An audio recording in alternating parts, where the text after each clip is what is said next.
Welcome back, everyone. Tami Gough is with us today from Allen County Public Health. We're getting you all ready for that big holiday meal. I'm assuming one of the first things we need to think about is thawing the bird and making sure that's all done properly, huh? Absolutely. We can just walk through start to finish process here. The first thing you need to decide is if you have a frozen turkey, how long you need to set it out to thaw. And it's really important that you thaw it in the refrigerator and not on the countertop. If you don't time it correctly, there are some tricks you can use in the sink with some water, and then there's a schedule on changing the water and that type of thing. You can look that up for more specifics based on the size of your bird. But really, the safest thing to do is figure out how long and how many days you need to move it into the refrigerator.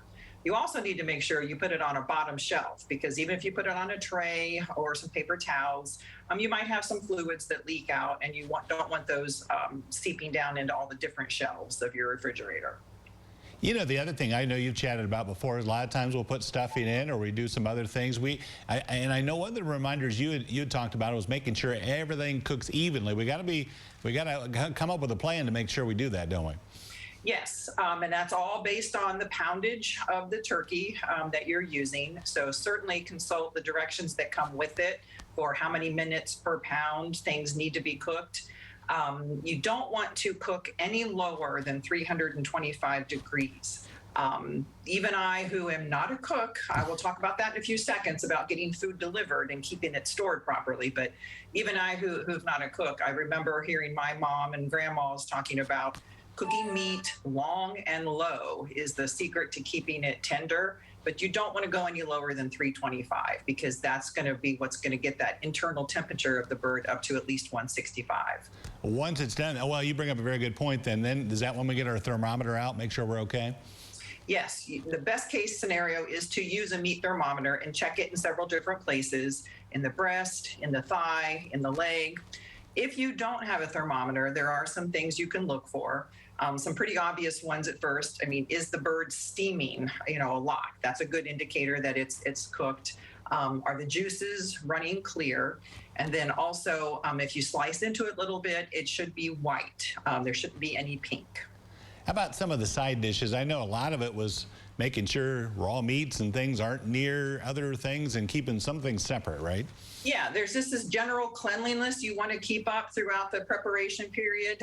You don't want to use the same utensils that on meat that you used in potatoes. Wash things in between. Some people even keep a spray bottle with a concoction of water and a few parts bleach in it and just kind of spray your surface and wipe.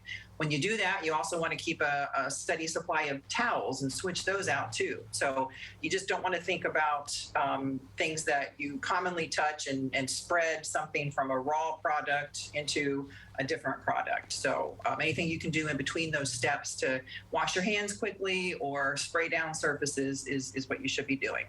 I'm glad you mentioned delivery. A lot more people do that than they used to. Is there any way to make sure that what they're providing us is safe as well? Absolutely. And then again, that's up to you as well, too.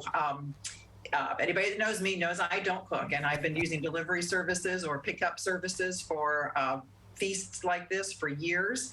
The general rule is, it sounds really basic, but you need to keep cold foods cold and you need to keep hot foods hot.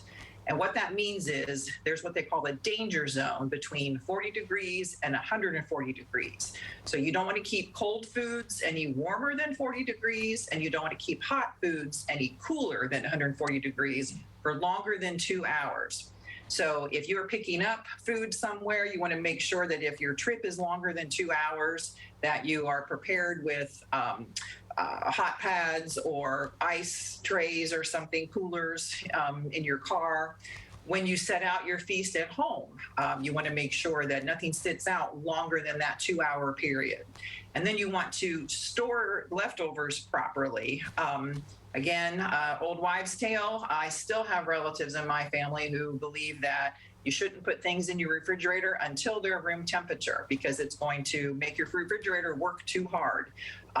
That is not true. Our refrigerators are able to handle cooling something down without it harming your refrigerator. So don't leave something sit out in that danger zone for longer than 2 hours. Get it in the refrigerator where it can be stored properly. Just a couple seconds left. Real quick, if we have turkey in there for leftovers, how long can we keep that before we got to pitch it out? You can keep it up to 5 days, 7 days. And again, as you're re-preparing it, you want to make sure you either eat it cold right out of the refrigerator or reheat it again to that internal temperature of 165 degrees. Good information. Tami, thank you so much for the tips. We appreciate it. Thank you. Nice chatting with you. We'll be back after this.